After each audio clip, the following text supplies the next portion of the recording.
The real question in staffing shouldn't be, how can we make the process more efficient? But rather, why are we picking the most inefficient process in the first place?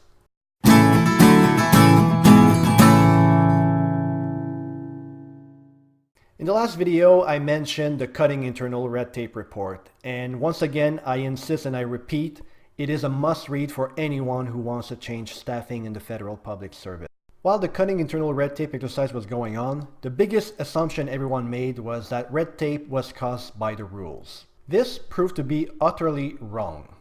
Instead, red tape is caused by our interpretation of the rules based on personal assumption driven by fear. It's not the rules, it's individual behaviors. Perhaps in response to this, a number of departments and agencies of the core administration of the Federal Public Service have introduced the concept of risk-based staffing or result-based staffing. The practice itself varies from one department to another, but in one of its better version, it is simply a conversation that takes place between the HR advisors and their hiring managers to make sure that they've done their homework and considered all staffing options possible. However, the so-called risks are just perceived risks, not actual risks supported with evidence. In this sense, neither the frequency of occurrence of these risks nor their consequence is being weighed in the equation.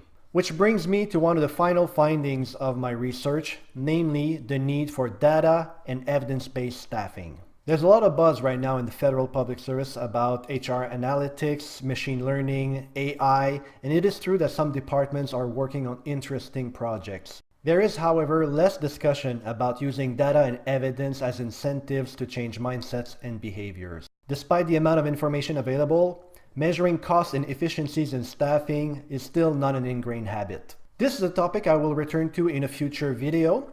In the meantime, I would like to hear from you. What are your thoughts on how we could use data and evidence to curb risk aversion in staffing? Please comment on GC Collab.